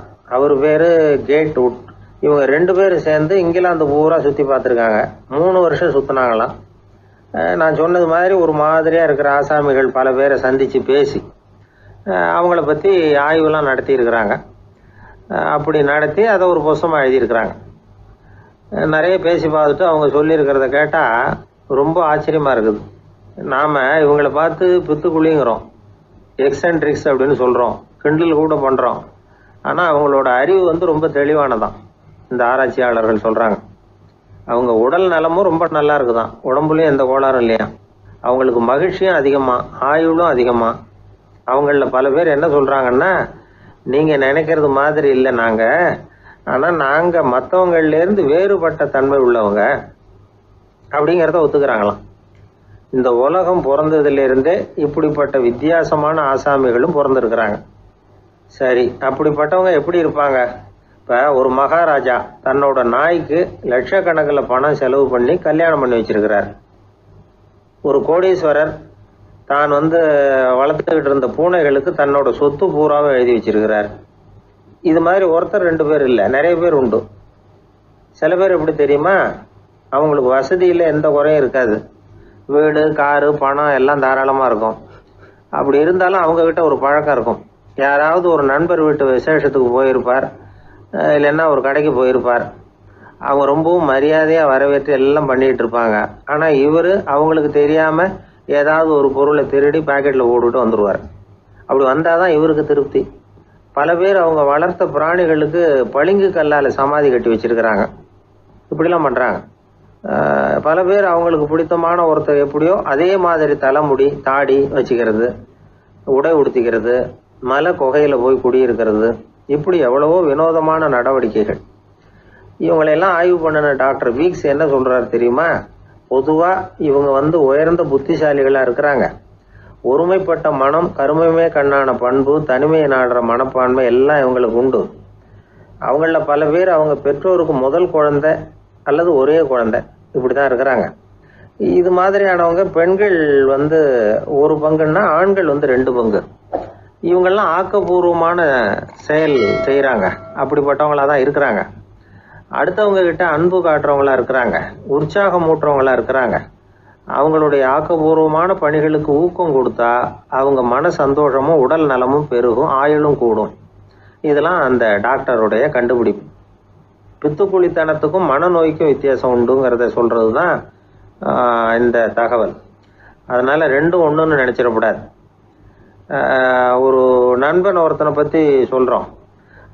அவன் எந்த வகைன்னு நீங்களே முடிவு பண்ணுங்களேன். அவன் ஒரு கல்யாண வீட்டுக்கு போய் சாப்பிட்டுட்டு வெளியில வந்தோம். அவன் கூட வெளியில வந்த உடனே ரொம்ப நேரமா தன்னோட செருப்பை தேடிக்கிட்டு இருந்தான். என்னப்பா இன்னுமா உன் செருப்பு கிடைக்கல அப்படின்னு கேட்டோம். இல்ல என்னது முன்னாடியே கிடைச்சுட்டுது, அதை விட நல்லதா ஏதாவது கிடைக்குமான்னு பாக்குறேன் அப்படின்னா. அவன் பத்திரிகையில வர்ற செய்திகளை கூட நகைச்சுவையா சொல்றது உண்டு. அதாவது அதை நேரடியா சொன்னா வானொலியில அனுமதிக்க மாட்டாங்க சில விஷயங்களை. அது சின்னாருக்கு கௌரவ குறைச்சல், அது வேடிக்கை கலந்து நகைச்சுவோடு சொல்லும் பொழுது அதை அனுமதிச்சிருவாங்க. அப்ப அந்த விசாரணை கமிஷன் அது நிறைய நடந்துகிட்டு இருந்தது. டெல்லியில இருந்து அமலாக்க பிரிவு அதிகாரிகள்லாம் வராங்க போறாங்கன்னு பத்திரிகையில அமர்க்கலப்பட்ட இடம். அந்த நேரம் நான் ஒரு ரேடியோவில் ஒரு செய்தியை தயார் பண்றோம். அப்ப என்ன பண்ணேன்னா, இது மாதிரி அந்த பத்திரிகை செய்தியை வச்சுக்கிட்டே ஒரு செய்தி சொன்னோம், இன்னொரு தகவல் சொல்லி. அதனால ஒருத்தன் தமிழ்நாட்டுல ஒரு ஆள், அவன் திடீர்னு கோடீஸ்வரன் ஆயிட்டான். நேற்று வரைக்கும் சாதாரணமா இருந்தாள், இன்னைக்கு கோடீஸ்வரன் ஆயிட்டான். டெல்லியில இருந்து 2 அதிகாரிகள் வராங்க. எப்படி அவன் பணம் சேர்த்தான்னு கண்டுபிடிக்கிறதுக்கு அவனை கூப்பிட்டு 2 அதிகாரிகளும் எப்படிடா பணம் சேர்த்த? நான் ஒன்னும் தப்பான வழியில பணம் சேர்க்கல சார், நான் பந்தயம் கட்டியே பணக்காரன் ஆயிட்டேன். பந்தயம் கட்டி எப்படிடா பணக்காரன் ஆக முடியும் அப்படின்னா, நீங்க நம்புங்க சார், நான் பந்தயம் கட்டி தான் பணக்காரன், தப்பான வழியில சேரல சார். பந்தயம் கட்டி எப்படா கோடீஸ்வரன் அப்படின்னா, நாங்க நம்ப முடியாதுன்னு இருக்கான் விசாரிக்க வந்தவன். அப்படின்னா உங்ககிட்ட ஒரு பந்தயம் கட்டட்டுமான் இருக்கான் விசாரிக்க வந்தவன்ட்டிய. என்னடா பந்தயம் அப்படின்னா, ஒண்ணுமில்ல சார், இது என் கண்ணு, இது என் பல்லு, என் கண்ணை என் பல்லாலேயே கடிக்கிறேன், எவ்வளவு பந்தயம் விசாரிக்க வந்தா 100 ரூபாய் எடுத்து வச்சான், இதை ப்ரூவ் பண்றான்னு. அப்படியே கண்ணை எடுத்துட்டான். அது பளிங்கு கண்ணு, ஏற்கனவே ஒரு கண்ணு பளிங்கு கண்ணு வச்சுனா எடுத்து கடிச்சு விட்டான். இது விசாரிக்க வந்தாலும் 100 ரூபாய் விட்டுட்டு நிக்கிறான். எப்படி பணம் சேர்த்தான்னு வந்தவன் உடனே இன்னொருத்தன், இவன்ட்ட என்னடா பேச்சு கொடுக்காரா, நம்ம பணம் தான் அங்க போயிட்டு இருக்கு, உனக்கு விசாரிக்க தெரியல, போடா நான் விசாரிக்கிறேன்னு அடுத்த வந்தான். அது நீ ஒழுங்கா சொல்றேன், எப்படிடா பணம் சேர்த்தேன் சார், நீங்க கொஞ்சம் புத்திசாலியா தெரியுது அவரை விட, நீங்களாவது நம்புங்க சார், பந்தயம் கட்டி தான் பணம் சேர்த்தேன், நான் நம்ப முடியாது. அப்படின்னா உங்ககிட்ட இன்னொரு பந்தயம் கட்டட்டுமா அப்படின்றான். வேண்டாம், அவனை ஏமாத்தி விட்டேன் என்னால வேண்டான்றான். இல்ல சார், அவரு ஏமாந்தது பொய் கண்ணு, பளிங்கு கண்ணுன்னு தெரியாது, ஏமாந்துட்டார். இப்போ உங்ககிட்ட பந்தயம் கட்டது நெஜம் கண்ணு, இந்த பக்கம் பளிங்கு கண்ணு கிடையாது, நெஜம் கண்ணு, இதை பல்லால கடிக்கிறேன் அப்படின்னு அவன் ஒரு 100 ரூபாய் எடுத்து வச்சான். இவன் அப்படியே பல்செட்டை கேட்டினான் தனியா, அப்படியே கேட்டு கடிச்சு விட்டான். அதையும் விட்டுட்டான். இவன் உடனே 2 பேரும், இவன்கிட்ட பேச பேச நம்ம பணம் தான் அவன்கிட்ட போயிட்டு இருக்கு, இவன் எப்படி பணம் சேர்த்தான்னு கண்டுபிடிக்கிறதுக்கு டெல்லியில இருந்து வந்திருக்கோம், இவன் மேற்கொண்டு பேசாத, பேச பேச பந்தயம் கட்டுவான். திரும்பி போறதுக்கு ரயிலுக்கு டிக்கெட் சரியா இருக்கா பாடுறான்றான். அவன் கரெக்டா எண்ணி பார்த்து கரெக்டா இருக்குப்பா, மேற்கொண்டு பேசாத, அவன்கிட்ட நம்ம போயிடுவோம், போய் நம்ம அதிகாரிகிட்ட சொல்லிடுவோம்னு சொல்லி போயிட்டு வரேன் சார் அப்படின்னு சொல்லிட்டு மரியாதை போயிட்டாங்க. போய் டெல்லியில பெரிய அதிகாரிகிட்ட போய், சார் அவன்கிட்ட வந்து விசாரிச்சு பார்த்தோம் சார், தமிழ்நாட்டுல பந்தயம் கட்டி தான் பணம் சேர்த்தேன்னு சாதிக்கிறான், எங்ககிட்ட ஒரு 200 ரூபாய் வாங்கிட்டான் சார் அப்படின்னு. அவருக்கு கோவம் வந்துட்டுது. இந்தியாவுக்கே தலைமை அதிகாரி, இதுக்காகவாடா நீங்க இருக்கீங்க, எத்தனை பேர் இருக்கீங்க உங்களை மாதிரி ஜூனியர் ஆபீசர்ஸ் நம்ம ஆபீஸ்ல இந்தியா பூரா விசாரிக்கிறதுக்கு அப்படின்னா 30 பேர் இருக்கோம் சார். 30 பேருக்கு அனுபவம் பத்தாது, நான் இந்தியாவுக்கே தலைமை அதிகாரி, அனுபவம் ஜாஸ்தி, உங்களுக்கு ட்ரைனிங் கொடுக்கணும் எப்படி ஒருத்தரை விசாரிக்கிறதுன்னு. 30 பேரும் ஒரு ரூம்ல வந்து உட்காருங்க, ஒரு ஆள் போய் அந்த ஆள் தமிழ்நாட்டுல இருந்து இங்க கூப்பிட்டுட்டு வா, வர்ற வரைக்கும் அவன்கிட்ட பேசாதீங்க, பந்தயம் கட்டுவான், மெதுவா கொண்டு வந்து நிறுத்து அப்படின்னா ஒரு ஆள் வந்து ஸ்பெஷலா கூப்பிட்டு போட்டான். இது மாதிரி மேடையில நிறுத்திவிட்டு ஒரு தலைமை அதிகாரி 30 ஜூனியர் அதிகாரிகள் அவங்களுக்கு பயிற்சி கொடுக்குறார். இவனை பார்த்து, ஒழுங்கா சொல்லு, எப்படி பணம் சேர்த்த, நான் இந்தியாவுக்கே தலைமை அதிகாரி, என்கிட்ட உண்மையை ஒத்துக்கிட்டீங்கன்னா உன்னை அப்ரூவர் ஆக்கிடுவேன் அல்லது தண்டனையை குறைப்பேன், அந்த அதிகாரம்லாம் என்கிட்ட உண்டு, ஒழுங்கா சொல்லு அப்படிங்கிறார். அவர், சார் நீங்க இந்தியாவுக்கே தலைமை அதிகாரி, அனுபவம் ஜாஸ்தி, நீங்களாவது நம்புங்க சார், நான் பந்தயம் கட்டி தான் பணம் சேர்த்தேங்கிறான். இங்கேயே வந்து இப்படி சாதிக்கிறேன், உன்னை நம்ப முடியாதரா அப்படின்னா உங்ககிட்ட ஒரு பந்தயம் கட்டட்டுமா நானா அவர்கிட்ட போய், வேணாண்டா என் ஆளை ஏமாத்தி விட்டேன் அப்படின்னா, இல்ல சார் அவங்க ஏமாந்தது என் உடம்ப பத்தின ரகசியம், என் கண்ணு பளிங்கு கண்ணுன்னு தெரியாது, நான் பல்செட்டு கட்டியிருந்தது தெரியாது, ஏமாந்துட்டாங்க. இப்ப நான் உங்ககிட்ட கட்டுற பந்தயம் உங்க உடம்ப பத்தின ரகசியம். என் உடம்புல என்னடா ரகசியம், முதுகுல, உங்க முதுகுல 1 ரூபா அகலத்துக்கு கருப்பா ஒரு மச்சம் இருக்கு, உண்டா இல்லையானா, இல்லேன்னு தெரியும் அவருக்கு. இல்லடா நேத்து வரைக்கும் இல்ல சார், இப்ப இருக்குது மச்சம் அப்படின்னு உடனே 100 ரூபாய் எடுத்து வச்சார் அவர் தலைமை அதிகாரி. ஒரு 100 ரூபாய் வச்சு சட்டையை கட்டி காட்டுறாரு, மச்சம் இல்ல, இவன் தோத்துட்டான். இங்கிருந்து போனவன் உடனே 200 ரூபாய் எடுத்து வச்சுக்கிட்டு, தோழர்களே இப்படிதான் ஒருத்தரை விசாரிக்கணும், என்கிட்ட இவன் ஏமாந்துட்டான் பாருங்க, துருவி துருவி விசாரிக்கிறதுன்னு சொல்றாங்களே இதுதான் அப்படின்னு விளக்கம் கொடுத்தாரு. அப்போ இவன் மெதுவா ஆரம்பிச்சானா, சார் இந்த பந்தயத்துல உங்களுக்கு 200 ரூபாய் லாபம், ஆனா இதே பந்தயத்துல எனக்கு 2900 ரூபாய் லாபம் சார் அப்படின்றான். என்னடா பண்ண அப்படின்னு கேட்டிருக்காரு. உங்களுக்கு தெரியாம இந்த 30 பேர்கிட்டையும் தனித்தனியா ஒரு பந்தயம் கட்டியிருக்கேன். 30 பேர்கிட்ட என்னடா பந்தயம் கட்டினேன், ஒண்ணும் இல்ல சார், உங்க எல்லாரும் முன்னாடியும் உங்க மேல் அதிகாரியை சட்டையை கேட்ட வைக்கிறேன், உங்களுக்கு பந்தயம் கட்டினேன், போயிட்டு பூரா எனக்கு 2900 ரூபாய் லாபம். அவரு பார்த்தாரு, அதிர்ச்சி ஆயிட்டாரு. தலைமை, சார் நீங்க போங்க சார் அப்படின்னு சொல்லி ஒரு ஆளை கொண்டு போய், சாரை கொண்டு போய் மரியாதையா பக்கத்து ரூம்ல விட்டுவாங்க, இனிமே அவர்கிட்ட யாரும் பேசாதீங்க வாங்கன்னு சொல்லிவிட்டு, அதுக்கப்புறம் தோழர்களே, இவர் பேச ஆரம்பிச்சாரு, தோழர்களே இனிமே யாரும் தமிழ்நாட்டு பக்கம் விசாரிக்க போகாதீங்க, நீங்க யாராவது போறதுன்னா மத்திய பிரதேசம், உத்தரப்பிரதேசம், இப்படி எத்தனையோ பிரதேசம் போயிட்டு வாங்க, தமிழ்நாட்டுக்கு மட்டும் போகாதீங்க, ஏன்னா அங்க போனா நம்ம பணத்துக்கு ஆபத்து வந்துருது அப்படின்னு சொன்னாருன்னு. இந்த கதையை ரேடியோல சொன்னேன். இந்த கதையை உண்மை சம்பவமா சொன்னா அனுமதிச்சிருக்க மாட்டாங்க. இந்த நகைச்சுவைக்கு உள்ள மரியாதை என்னன்னா, அது ஒரு கதை மாதிரி உண்டு பண்ணி இப்படி சொன்னதும், இதுல என்ன என்னுடைய விசேஷம்னா, இந்த ஸ்கிரிப்ட வாங்கிட்டு வர சொல்லி மந்திரியினுடைய பிஏ வந்தார். ஒரு மந்திரி அப்ப இருந்தவர், அவர் பிஏ அடிக்கடி வருவார். வந்து இந்த போன நேற்று முந்தா நாள் ரேடியோல சொன்ன அந்த இன்னொரு தகவல் காப்பி ஒண்ணு வாங்கிட்டு வா அப்படி இப்படின்னு கூப்பிடுவார். மேடையில பேசுறதுக்கு எங்களுக்கு தேவை, உபயோகப்படும்னு கேட்பார். அவரு இந்த நிகழ்ச்சி வந்தப்போ உடனே அன்னைக்கு வந்துட்டார் அந்த பிஏ. இன்னைக்கு காலையில சொன்னீங்களே சார், மந்திரி கேட்கிறாரு மேடையில பேசுறதுக்கு அப்படின்னு. நான் அப்பதான் ஆச்சரியப்பட்டேன், பாருங்க இந்த நகைச்சுவைக்கு உள்ள மரியாதை. அவரே கேட்கிறார், சொல்லப்பட்டதே அவரை பத்தி தாங்கிறது தெரியாம அவரே எப்படி சொல்ல, அதுதான் சிரிப்புக்குள்ள மரியாதைங்கிறது. அது யாரை பத்தி சொல்றோமோ அவருக்கு தெரியாம கூட சொல்லலாம் அதை. அப்படி இது உண்மையில நடந்த சம்பவம். அந்த அமைச்சர் இப்ப இல்ல, உயிரோட எல்லாம் இப்ப இருந்து வாங்கிட்டு இருந்தார். திருநெல்வேலி மாவட்டத்துல கோவில்பட்டிக்கு பக்கத்துல உள்ள ஊர் கடம்பூர். காமராசர் முதலமைச்சரா இருந்த காலம். கடம்பூர்ல ஒரு பள்ளி சீரமைப்பு மாநாடு நடக்குது. அந்த பக்கத்துல உள்ள பள்ளிக்கூடம்லாம் அதுல கலந்துக்குது. கண்காட்சி வேற. ஊர் பூரா விழா கோலம். மறுநாள் மாநாடு நடக்க போகுது. ஆனால் முதல் நாளே மழை பிடிச்சிக்கிட்டுது. மறுநாளும் அது விடாமல் பேஞ்சிக்கிட்டு இருக்குது. காமராசர் காலையிலேருந்து பல்வேறு நிகழ்ச்சிகளில் கலந்துக்கிட்டு சாயந்தரமாக கடம்பூருக்கு வந்து சேர வேண்டியவர். மழை பேஞ்சிக்கிட்டு இருக்கிறதுனால நிகழ்ச்சி ரத்தாயிடுமோ என்னமோ அப்படின்னு எல்லாரும் சந்தேகப்பட்டுக்கிட்டு இருக்கிறாங்க. அவர் கோவில்பட்டி பயணிகள் விடுதியில் இருக்கிறார். கடம்பூர்லேருந்து சில பேர் போய் அவரை சந்திக்கிறாங்க. மழை பெஞ்சிக்கிட்டு இருக்குதே, என்ன செய்யலாம் அப்படின்னு கேட்குறாங்க. மழை பெஞ்சா நல்லது தானே, அதுக்காக மாநாட்டை எதுக்காக ரத்து செய்யணும்? ஆசிரியர்கள் எவ்வளவு கஷ்டப்பட்டு ஏற்பாடு பண்ண மாநாடு, கட்டாயம் வந்துடுறேன் அப்படின்னாராம் காமராசர். உடனே புறப்பட்டார். மழையை பொருட்படுத்தாத மக்கள் கூட்டம். அது கலையாமல் காத்துக்கிட்டு இருக்கிறாங்க அவ்வளோ பேரும்.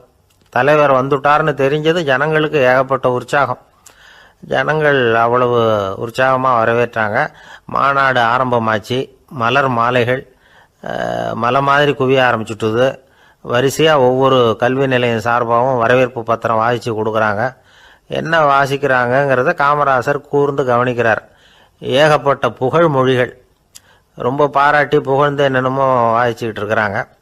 கொடை வள்ளலே, குணக்குன்றே, மலையே, கடலே, இப்படி தமிழ் மொழியில் பாராட்டுறதுக்கு எத்தனை வார்த்தைகள் உண்டோ அத்தனையும் அதில் சேர்த்துருக்குறாங்க. காமராசர் பொறுமை இழந்துட்டார். போதும் போதும், உங்கள் எல்லாரையும் பார்த்து 2 வார்த்தை பேசிவிட்டு போகிறதுக்காக தான் நான் வந்திருக்கிறேன். எல்லாரும் மழையில் சிரமப்பட்டு நின்றுக்கிட்டு இருக்கிறீங்க. இப்படி என்ன புகழ்ந்து படிச்சுக்கிட்டே இருந்தால் எப்படி அப்படின்னாராம். அதுக்கப்புறம் பேசி முடிச்சிருக்கிறார். மாநாட்டு நிகழ்ச்சிகள் முடிஞ்சதும் இன்னொரு நிகழ்ச்சியில் கலந்துக்கிறதுக்காக புறப்பட்டாராம். ஒரு திறந்த ஜீப்பில் அவரை ஊர்வலமாக அழைச்சிக்கிட்டு போயிருக்கிறாங்க. தெருவில் 2 பக்கமும் ஏகப்பட்ட கூட்டம். அங்கங்கே ஜீப்பை நிறுத்தி ரோஜா மாலை, ஜருக மாலை இப்படி போட்டுக்கிட்டே இருக்கிறாங்க. அதையெல்லாம் அப்படி அப்படியே வாங்கி அங்கங்கே நின்றுக்கிட்டு இருந்த குழந்தைகள்கிட்டையும் தாய்மார்கள்கிட்டையும் கொடுத்துக்கிட்டே போகிறார். அந்த சமயத்தில் கூட்டத்துக்கு அப்பால் ஒரு பெரியவர் கையில் ஒரு மல்லிகை சரத்தோடு நின்றுக்கிட்டு இருக்கிறார். அவரால் முண்டி அடிச்சுக்கிட்டு முன்னால் வர முடியல. காமராசர் இதை கவனிக்கிறார். அவ்வளவுதான், உடனே நிறுத்தப்பா வண்டியை அப்படிங்கிறார். ஜீப்பு நிற்கிது. டிரைவரை பார்த்து, அதோ பார், அங்கே ஒருத்தர் நிற்கிறார் பார், அவரை இங்கே அழைச்சிட்டு வா அப்படின்னாராம். கூட்டம் வழி விடுது. அந்த பெரியவரை கிட்டத்தில் அழைச்சிட்டு வர்றாங்க. காமராசர் அவரை பார்த்து, வாங்க வாங்க, நல்லா இருக்கீங்களா அப்படின்னு சத்தம் போட்டு உற்சாகமாக விசாரிக்கிறாராம். பெரியவர் கண்களில் கண்ணீர், பேச்சு வரல. மல்லிகை சரத்தை அவருக்கு போடுறார். கொஞ்ச நேரம் அவர்கிட்ட பொறுமையாக பேசிக்கிட்டு இருந்துட்டு அவரை அனுப்பி வைக்கிறார் காமராசர்.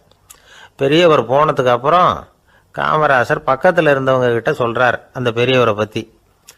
அந்த காலத்தில் ரொம்ப கஷ்டப்பட்டவர் இவர், ஜெயிலுக்கு போனவர் அப்படின்னு ரொம்ப உருக்கமாக நெகிழ்ந்து போய் சொல்கிறார். இதில் ஒரு விஷயத்தை கவனிங்க. தன்னை புகழ்ந்து படிக்கப்பட்ட வாழ்த்து மடலை படிக்க வேணாம்னு தடுத்து நிறுத்தினார். எங்கேயோ ஒரு மூலையில் கையில் ஒரு 4 முழம் மல்லிகை சரத்தோடு ஒதுங்கி நின்றுக்கிட்டு இருந்த அந்த தொண்டரை அவ்வளவு பெரிய கூட்டத்துக்கு நடுவுலையும் தேடி கண்டுபிடிச்சி கிட்டத்தில் கூப்பிட்டு அவர் கொடுத்த அன்பு மாலையை வாங்கி கழுத்தில் போட்டுக்கிட்டார்.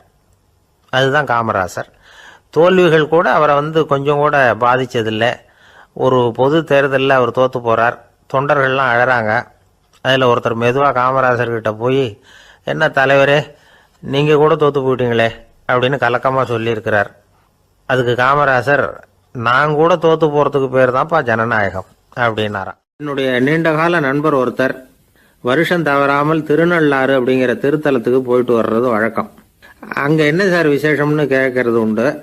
என்ன இப்படி கேட்குறீங்க? சனி பகவான் நலன் விருப்பப்படி அங்கே தானே எழுந்தருளி இருக்கிறார். அவரை போய் பார்த்து ஒரு கும்பிடு போட்டுட்டு வந்தா நம்ம பிடிச்சிருக்கிற சனியெல்லாம் விலகும் அப்படிம்பார். சத்தம் போட்டு சொல்லாதீங்க சார், வீட்டில் வேற யார் காதிலையாவது இது விழுந்துற போது அப்படின்னு சொல்கிறது உண்டு வர்றவங்க. இப்போ நான் சொல்கிறதுல உள்ள நியாயத்தை புரிஞ்சுக்கிட்டு அவரும் கொஞ்சம் எச்சரிக்கை உணர்வோடு நமக்கு நன்றி சொல்லுவார்னு வச்சுங்களேன். அதாவது பார்வை மூலமாகவே. அந்த நண்பருக்கு ஆன்மீக விஷயங்களில் அதிக ஈடுபாடு உண்டு. அப்பப்போ சில புராண கதைகளை எல்லாம் சொல்கிறது உண்டு.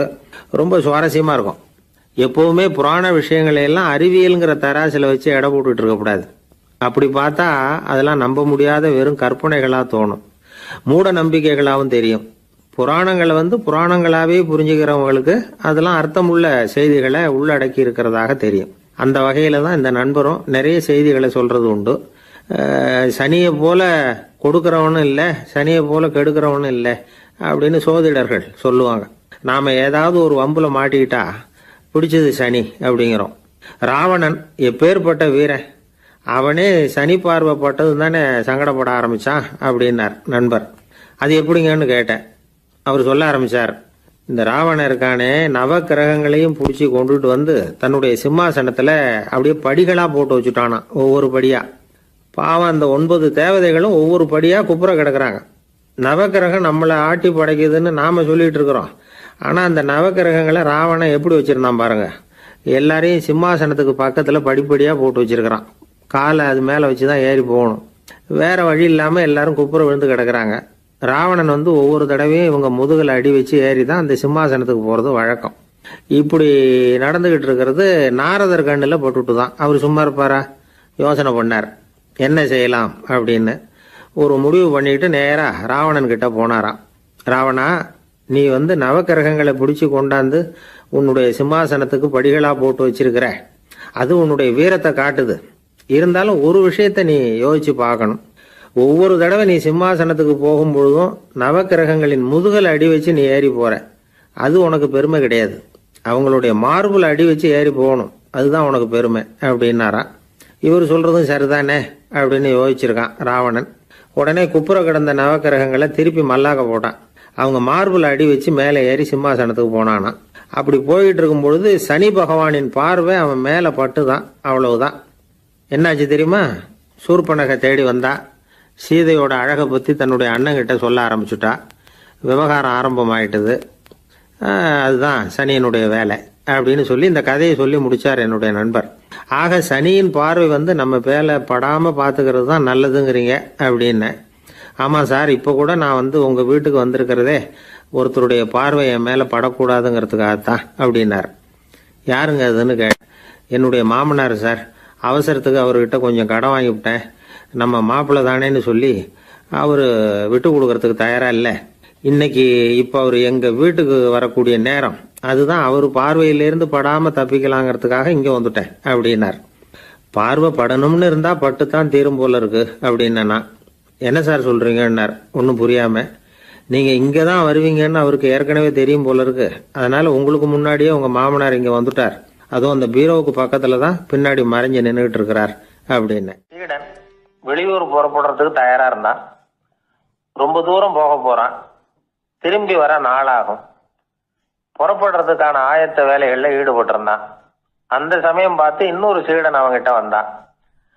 நம்ம குரு உன்னை அழைச்சிட்டு வர சொன்னார், வா அப்படின்னு கூப்பிட்டான். இவன் உடனே புறப்பட்டு போனான். குருநாதரை பார்த்தான். அவர் காலில் விழுந்து வணங்கினான். வணங்கிவிட்டு எழுந்திரிச்சான். அவ்வளவுதான். குரு ஏதாவது உபதேசம் பண்ணுவாருன்னு எதிர்பார்த்தான். ஆனா நடந்தது என்ன தெரியுமா?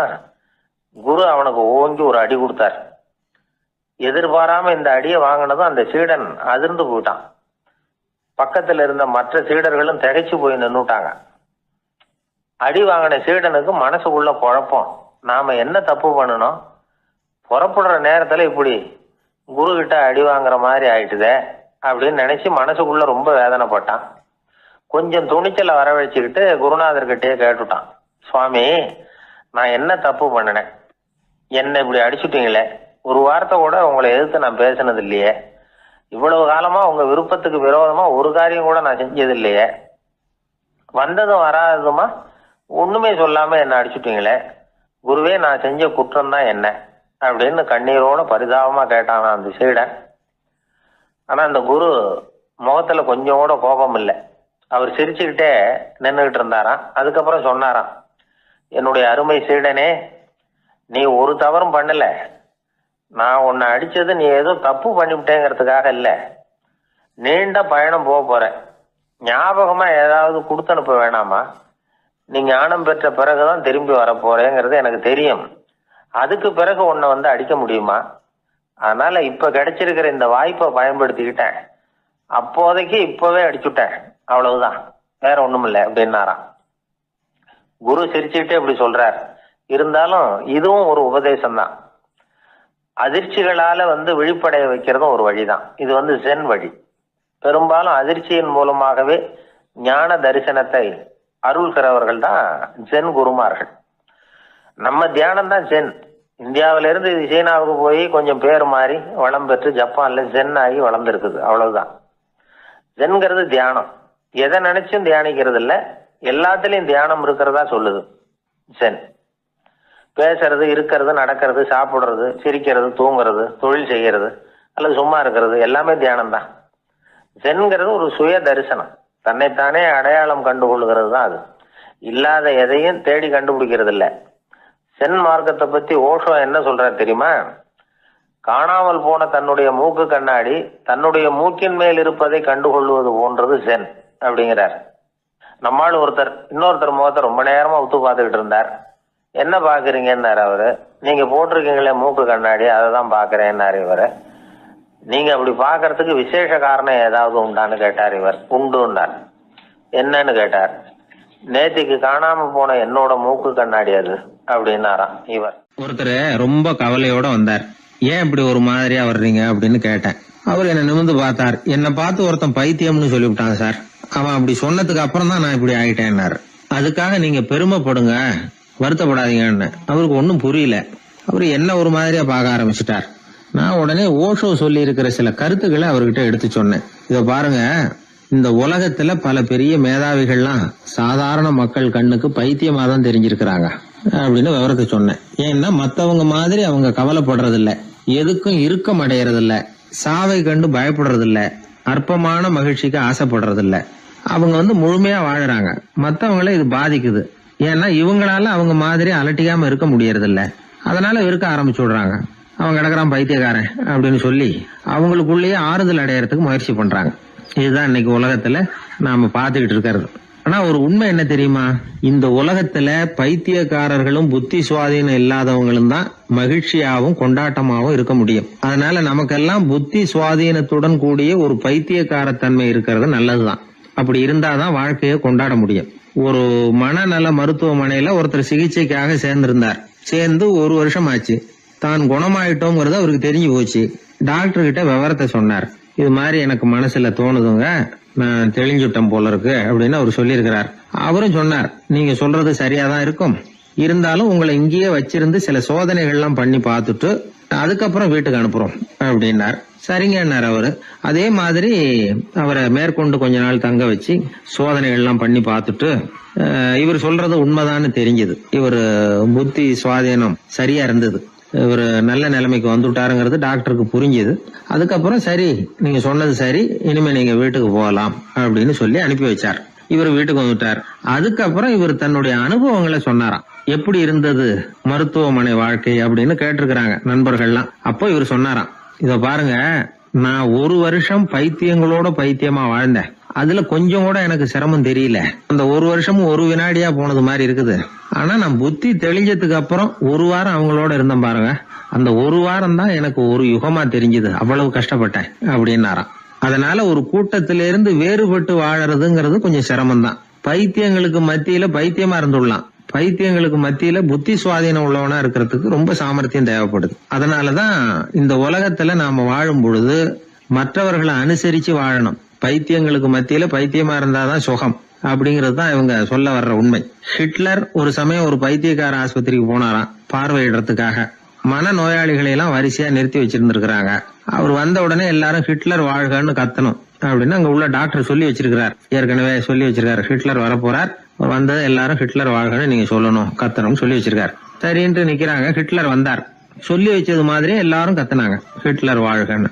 ஒருத்தர் மட்டும் கத்தாம அமைதியா நின்னுகிட்டு இருந்தார். ஹிட்லர் அவர்கிட்ட போய், ஏன் நீங்க மட்டும் ஹிட்லர் வாழ்கன்னு சொல்லாம நிக்கிறீங்கன்னார். அதுக்கு அவர் மெதுவா, நான் பைத்தியக்காரன் இல்ல, டாக்டர் அப்படின்னாராம்.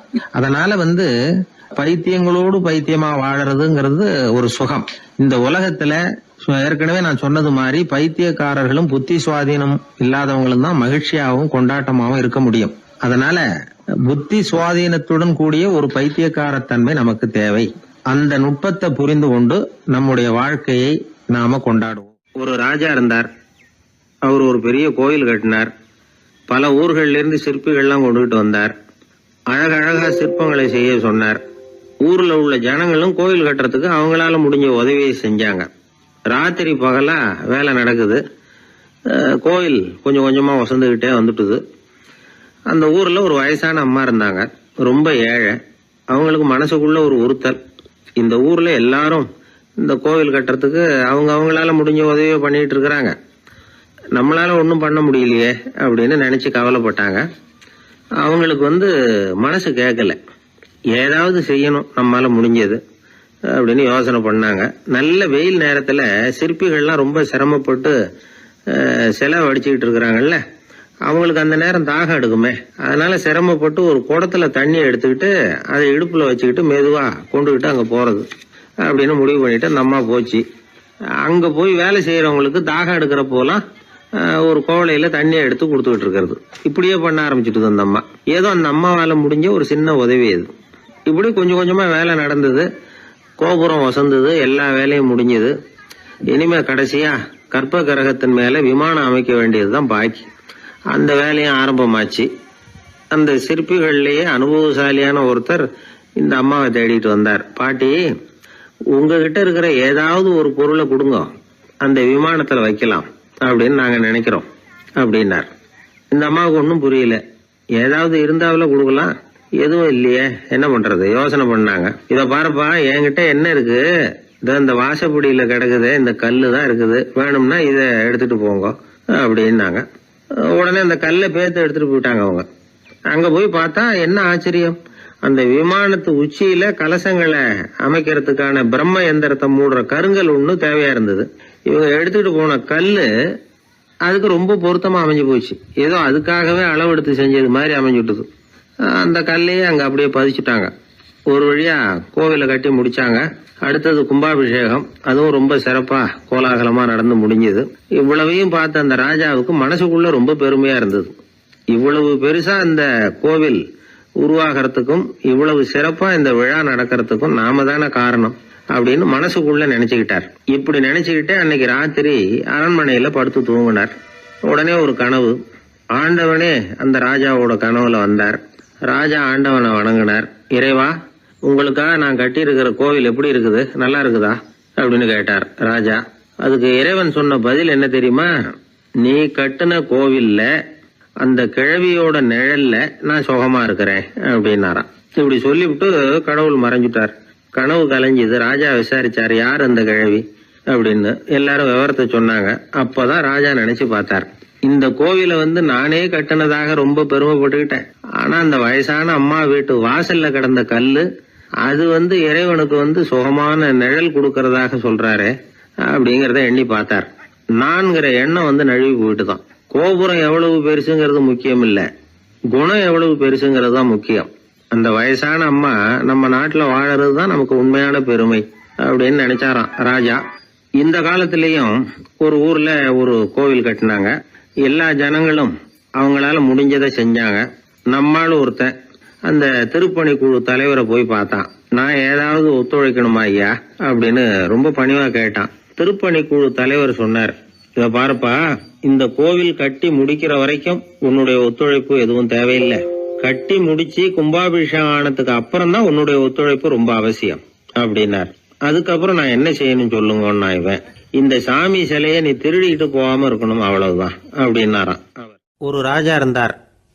நாடு பூராவும் நிறைய மரங்களை நட்டு வளர்க்கணுங்கிறது அவரோட ஆசை.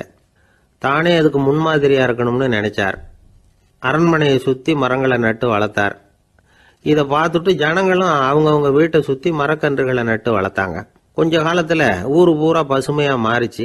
எல்லாருக்கும் சந்தோஷமா இருந்தது. இது ஒரு பக்கம் இருக்கட்டும். இப்ப நான் சொல்ல போற கதை வேற. அதாவது அந்த ராஜா ஒரு நாள் தன்னுடைய அரண்மனைய சுத்தி இருக்கிற விதவிதமான மரங்களை எல்லாம் போய் பார்த்தார். எப்படி இருக்கிறீங்க அப்படின்னு ஒவ்வொரு மரத்துக்கிட்டையும் விசாரிச்சாராம். எந்த மரமும் சந்தோஷமா இருக்கிறதா தெரியல. அது அதுக்கும் மனசுல ஒரு குறை. முதல்ல ஆலமரத்துக்கிட்ட போனார். அது சொல்லிச்சு, மண்ணா, நான் நல்லா பெருசா வளர்ந்துருக்கிறேன், அடர்த்தியா இருக்கிறேன், கிளையெல்லாம் நாலு பக்கமும் நல்லா படர்ந்துதான் இருக்குது, இருந்தாலும் எந்த பிரயோஜனமும் இருக்கிறதா தெரியல எனக்கு. என்னுடைய பழம்லாம் ரொம்ப சின்னதா இருக்குது, என் கண்ணுக்கு சரியா புறப்பட மாட்டேங்குது. நான் இருக்கிற சைஸுக்கு என்னுடைய கிளையில இருக்கிற பழம்லாம் எவ்வளவு பெருசா இருக்கணும், அது இத்தினூண்டு இருக்கிறது எனக்கு பெரிய அவமானமா இருக்கு. இப்படி இங்க நின்றுகிட்டு இருக்கிறதே ரொம்ப கூச்சமா இருக்கு. ஒரு நல்ல புயல் வந்ததுன்னா பேசாம சாஞ்சு விடலாமான்னு பாக்குறேன் அப்படின்னு புலம்புது ஆலமரம். சரி இருக்கட்டும்னு நினைச்சுக்கிட்டு ராஜா அடுத்தபடியா ஒரு அத்தி மரத்துக்கிட்ட போனார். அதுவும் புலம்ப ஆரம்பிச்சுட்டுது. நான் கூட பெரிய மரம் தான், இல்லை இலையெல்லாம் அழகா தான் இருக்குது, பழம் அழகா இருக்குது, இருந்தாலும் உள்ள விஷயம் இல்லையே. அத்தி பழத்தை புட்டு பார்த்தா அத்தனையும் சொத்த அப்படின்னு பழமொழியே உண்டாயிட்டுதே. இப்படி ஒரு கெட்ட பேரோட நான் இருக்கணுமா அப்படின்னு புலம்புது அது. சரி இது இருக்கட்டும் அப்படின்னு சொல்லி அடுத்தபடியாக வேப்ப மரத்துக்கிட்ட போனார். அது தன்னுடைய வேதனையை வெளியிட்டது. எனக்கு எவ்வளவோ மருத்துவ குணங்கள்லாம் இருக்கிறதா சொல்லிக்கிறாங்க, இருந்தாலும் என்ன பிரயோஜனம், என்னுடைய பழத்தை மனிதர்கள் யாரும் விரும்பி சாப்பிட்றது இல்லையே அப்படின்னுது. ராஜா அடுத்தாப்புல இருந்து ஒரு பனை மரத்துக்கிட்ட போனார். நான் நல்லா உயரமாக தான் வளர்ந்துருக்கிறேன், மற்ற மரங்கள்லாம் என்னை அண்ணாந்து தான் பார்க்கணும், இருந்தாலும் என்கிட்ட நிழலுக்காக யாரும் ஒதுங்கிறது இல்லையே அப்படின்னுது. என்ன இது எல்லா மரமும் இப்படி திருப்தி இல்லாமல் இருந்துகிட்டு இருக்குதே அப்படின்னு நினச்சிக்கிட்டே ராஜா அடுத்தபடியாக அங்கே இருந்த ஒரு பைன் மரத்துக்கிட்ட போனார். அழகாக உயரமாக பசுமையாக தான் இருந்தது, ஆனால் பழமோ பூவோ கிடையாது. அதை நினச்சி அது வருத்தப்பட்டுக்கிட்டு இருக்குது. ஓக் மரம் அது ஒன்று நின்றுட்டு இருந்தது. அது என்ன சொல்லிச்சுன்னா, இலையுதிர் காலத்தில் என் மேலே இருக்கிற எல்லா இலைகளும் உதிர்ந்து போடுது, முடி கொட்டின மனிதர்கள் மாதிரி மொட்டையாக நான் நிற்க வேண்டி இருக்குது, என்ன வாழ்க்கை இது அப்படின்னு சொல்லி அழுத்துக்கிட்டது. சரி புளிய மரம் என்ன சொல்லுது பார்ப்போம்னு அதுகிட்ட போனால், என்னுடைய நிழலில் யாருமே தங்க மாட்டாங்க, உடம்புக்கு சூடுன்னு ஒதுங்கி போயிடுவாங்க, அடிமரத்தை பார்த்தீங்கன்னா பட்டையெல்லாம் உறிஞ்சி பார்க்கறதுக்கே கேவலமாக இருப்பேன் அப்படின்னுது அது.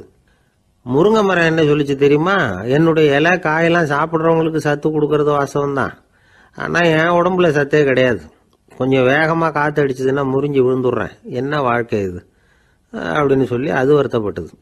ராஜா யோசனை பண்ணார், என்ன இது மரங்கள் பூமியின் வரங்கள்னு சொல்கிறோம், மழை பெய்யறதுக்கு அதுதான் காரணம், பூமி செழிப்பாக இருக்கிறதுக்கும் அதுதான் காரணம், வீடு கட்டுறதுக்கு மரம், நாற்காலி செய்ய உபயோகப்படுத்துறதுக்கும் அதுதான் உபயோகப்படுது, மனுஷனுக்கு வேண்டிய ஆகாரங்களையும் கொடுக்குது, இப்படிலாம் இருந்தும் எல்லா மரமும் நிம்மதி இல்லாமல் இருந்துகிட்டு இருக்குதே அப்படின்னு நினைச்சார். அப்போ அங்கே இருந்த ஒரு மகிழ மரம் அவர் கண்ணில் பட்டுது. அந்த மரம் மட்டும் கொஞ்சம் நிம்மதியாக மகிழ்ச்சியாக இருக்கிறது மாதிரி தெரிஞ்சுது. உடனே ராஜா அதுகிட்ட போனார். உனக்கு மனசில் எதுவும் குறை இல்லையான்னு கேட்டார். இல்லை, நான் சந்தோஷமாக தான் இருக்கேன்னு அந்த மகிழ மரம். அப்படியான்னு ஆச்சரியமாக கேட்டார் ராஜா. ஆமாம் மன்னா, இந்த இடத்துல நீங்கள் ஒரு முருங்கை மரத்தையோ வேப்ப மரத்தையோ கூட நட்டிருக்கலாம், ஆனால் இந்த இடத்துல நடுறதுக்கு என்ன தேர்ந்தெடுத்துருக்குறீங்க, அதுவே எனக்கு பெருமை, அதுவே எனக்கு திருப்தி அப்படின்னு தான் மகிழ மரம். மகிழ மரம் சாதாரணமாக தான் இருக்கும், இளம் மஞ்சள் நிறத்தில் பூக்கள், அது காய்ந்தும் மனம் வீசும். மகிழ மரம் மாதிரி மன திருப்தியோடு வாழறதுக்கு நாம் கற்றுக்கணுமா. நாம் இந்த உலகத்தில் ஒரு நாயாவோ நரியாவோ கூட பிறந்திருக்கலாம், மனுஷனாக பிறந்திருக்கிறோம், அதுவே பெருமை தானே. இந்த நிறைவு தான் மகிழ்ச்சியின் ரகசியம். ஒரு பையன் அப்பா கிட்ட போய், அப்பா நீங்கள் இந்த உலகத்தில் ஒரு மனுஷனாக பிறந்தது என்னோட அதிர்ஷ்டம் நானா. ஏண்டா அப்படி சொல்கிறேன்னு இருக்கார் அப்பா. நீங்கள் ஒரு கரடியாக பிறந்திருந்தா இந்நேரம் நானும் ஒரு கரடி குட்டியாக தானே இருந்திருப்பேன் அப்படின்னு நானா பையன். ஒருத்தர் ரொம்ப கவலையோடு உட்காந்துருந்தார். எதை பற்றி சார் கவலைப்படுறீங்கன்னு கேட்டோம். எதிர்காலத்தை பற்றி கவலைப்படுறேன்னார். ஏன்னு கேட்டோம். என்ன பண்ணுறதுன்னே தெரியல சார், எதிர்காலம் ஒரே இருட்டாக இருக்குது, பாதையே புரியலன்னார். இன்றைக்கி நம்ம இளைஞர்கள் பல பேருக்கு எதிர்காலம் இருட்டாக தான் தெரியுது. அவங்கெல்லாம் இந்த கதையை கொஞ்சம் கேட்கணும். ஒரு மலை அடிவாரத்தில் ஒரு சின்ன கிராமம். அந்த மலை ரொம்ப உயரமானது, அடர்த்தியாக செடி கொடிகள் மரங்கள் அதில் மண்டி கிடக்குது. பகல் வேளையில் இருட்டாக தான் இருக்கும், அவ்வளோ அடர்த்தி. அந்த மலை உச்சியில் ஒரு கோவில். நாள் ராத்திரியே புறப்பட்டாதான் காலையில் அந்த கோயிலுக்கு போய் சேர முடியும். கிராமத்து இளைஞன் ஒருத்தன் அந்த மலை உச்சிக்கு போக வேண்டியிருந்தது. கையில் ஒரு விளக்கை எடுத்துக்கிட்டு நாள் ராத்திரியே புறப்பட்டான். புறப்பட்டு போனவன் கிராமத்து எல்லையிலேயே நின்றுட்டான். ஏன் தெரியுமா? அவன் கையில் இருந்த விளக்கோட வெளிச்சம் 10 அடி தூரத்துக்கு தான் தெரியுது. அது வரைக்கும் தான் பாதை தெளிவாக இருக்குது. அதுக்கு அப்பால எல்லாம் ஒரே இருட்டாக இருக்குது, பாதை புரியல. இவன் யோசனை பண்ணி பார்த்தான். மனசுக்குள்ள ஒரு சந்தேகம். 10 அடி தூரம் தானே வெளிச்சம் தெரியுது, அப்படின்னா நாம் 10 அடி தூரம் தானே போக முடியும். அதுக்கு அந்தாண்ட ஒரே இருட்டாக இருக்குதே, அதில் எப்படி நாம் நடந்து போகிறது? நாம் ரொம்ப தூரம் நடந்து போய் ஆகணுமே. அப்படிப்பட்ட நினப்பெல்லாம் அவனுக்கு வந்துட்டுது. இதுதான் அவன் மனசில் ஏற்பட்ட தயக்கம். இப்படி யோசிச்சுக்கிட்டே அந்த இளம் ஆசாமி புறப்பட்ட இடத்துலயே நின்றுக்கிட்டு இருக்கிறான். அந்த சமயத்தில் ஒரு வயசான பெரியவர் அந்த பக்கமாக வந்தார். அவர் கையில் இதை விட சின்னதாக ஒரு விளக்கு வச்சிருந்தார். அது எப்படின்னா, அது ஒரு 5 அடி தூரத்துக்கு தான் வெளிச்சம் காட்டுது, அவ்வளவு சின்ன விளக்கு. அவரும் மலை உச்சிக்கு போகிறதுக்காக தான் வந்துகிட்டு இருக்கிறார். அவரை பார்த்து இவன் கேட்டான், என்ன பெரியவரே, இவ்வளவு சின்ன விளக்க வச்சுக்கிட்டு அவ்வளவு தூரத்துக்கு எப்படி மலையேற போறீங்க அப்படின்னு கேட்டான். நீ ஏன் இப்படி தயங்கிட்டே நிற்கிறேன்னு கேட்டார் பெரியவர். என்கிட்ட இருக்கிற விளக்கு 10 அடி தூரத்துக்கு தான் பாதையை காட்டுதுன்னா. இப்போ பெரியவர் சொன்னார், தம்பி, உன் கையில் இருக்கிற விளக்கு கொடுக்குற வெளிச்சத்தை வச்சு நீ முதல்ல 10 அடி தூரம் முன்னாடி போ. 10வது அடியில் போய் நின்றுக்கிட்டு பாரு. மறுபடியும் ஒரு 10 அடி தூரத்துக்கு பாதை தெரியும்.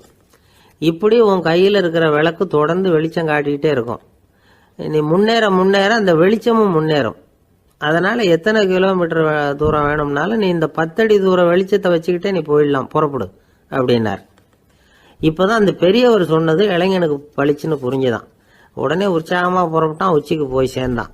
இந்த கதையிலேருந்து நாம் புரிஞ்சுக்க வேண்டியது என்ன தெரியுமா? நீண்ட கால திட்டம் ஒன்று போடும் பொழுது நமக்கு முன்னாடி இருக்கிறத மறந்துட்டு மனசை போட்டு குழப்பிக்க கூடாது. உங்கள் கையில் என்ன இருக்கோ அதுலேயே உங்கள் எதிர்காலம் மறைஞ்சிருக்குது. கண் முன்னாடி தெரியறத வச்சு ஆரம்பிங்க, போக போக வழி தானா புலப்படும் அப்படிங்கிறார் ஒரு பெரியவர். பெரிய பயணங்களையெல்லாம் இப்படி தான் நடத்த வேண்டியிருக்கும். ஒவ்வொரு அடியாக எடுத்து வச்சா ஓடி போய் சேர்ந்து விடலாம். மலைச்சு போய் நின்றுட்டா நின்றுக்கிட்டே இருக்க வேண்டியது தான். நம்ம ஆள்லாம் ரொம்ப மோசமான இருக்கிறாங்க. ஒருத்தன் அப்படி தான் நீண்ட தூர பிரயாணம் ஒன்று புறப்பட்டான். ரயில் போய்கிட்டே இருந்தது. கொஞ்சம் தூரம் போச்சு, பாதி வழியில் கையில் வச்சுருந்த டிக்கெட்டை காற்றுல விட்டுட்டான். ஐயோ என் டிக்கெட்டு போயிட்டுதே அப்படின்னு கத்த ஆரம்பிச்சுட்டான். பக்கத்தில் இருந்த பெரியவர் அவனை பார்த்து பரிதாபப்பட்டு, கவலைப்படாத தம்பி, போனா போகுது, வேற டிக்கெட் வாங்கிக்கலாம் அப்படின்னு ஆறுதல் சொன்னார்.